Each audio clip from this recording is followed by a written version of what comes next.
तो हम वही बात कर रहे थे कि जीवन का सत्य है मृत्यु, और इस मृत्यु से कौन वंचित रहा है, कौन स्थायी रहा है।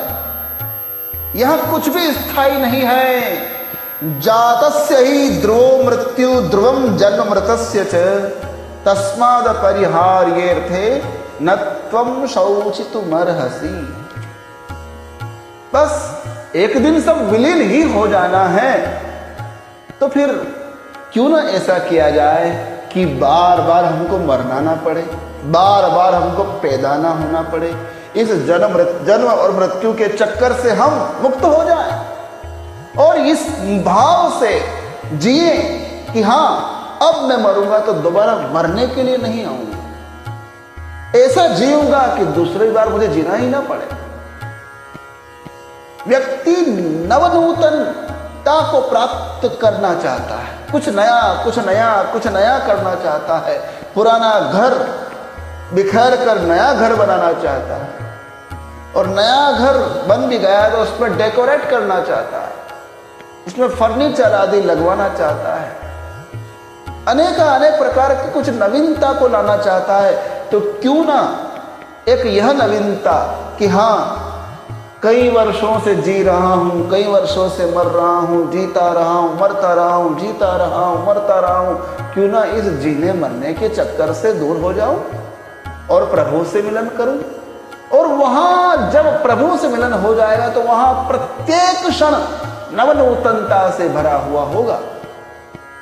तो उस नवनूतनता को प्राप्त करने के लिए जीव को चाहिए कि जन्म मृत्यु के चक्कर से मुक्त हो जाए।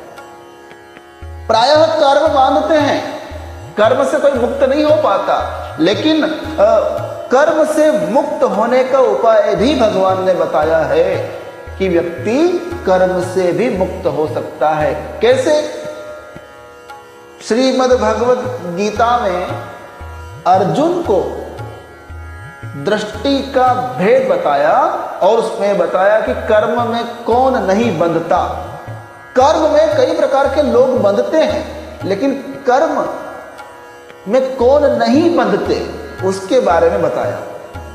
भगवान ने कहा है कि योग संन्यस्त कर्माणम ज्ञान संचिन्न संशयम आत्मवंतम न कर्माणि निबध्नन्ति धनंजय।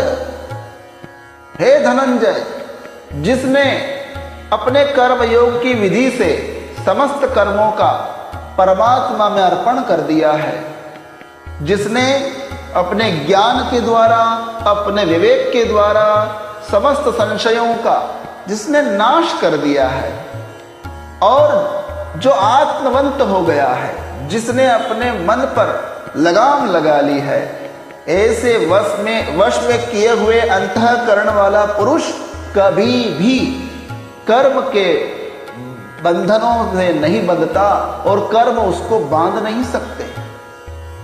तो कर्म बंधन का कारण भी है, लेकिन कर्म ऐसा करो कि वो तुम्हें कर्मों के बंधन से मुक्त कर दे। कर्म बांधते भी हैं तो कर्म मुक्त भी करते हैं।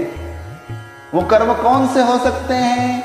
वो कर्म सत्कर्म हो सकते हैं। जो योगमय जीवन जीता है, योगमय जीवन जीता है, जिसके जीवन में ज्ञान को बड़ा महत्व है, जिसके जीवन में आत्मा को बड़ा महत्व है, ऐसा व्यक्ति कर्म में नहीं बंधता। क्योंकि योग जीवन में होगा, ज्ञान जीवन में होगा, आत्मा का विचार जीवन में होगा, तो प्रायः ऐसे तत्व का विचार करने वाले व्यक्ति पाप से दूर रहते हैं। और उनका पापों से दूर रहना, और केवल पाप से दूर रहते ऐसा है नहीं, पुण्य कर्म करते हैं, सत्कर्म करते हैं, और वो सत्कर्म, वह पुण्य कर्म करने के बाद मैंने किया है ऐसा नहीं। जो भी सत्कर्म करते हैं, जो भी पुण्य कर्म करते हैं, वे भगवान को समर्पित करते हैं।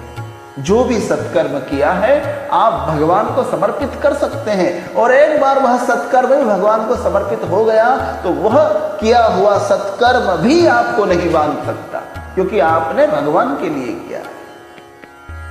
यही ध्येय है मृत्यु से दूर होने का।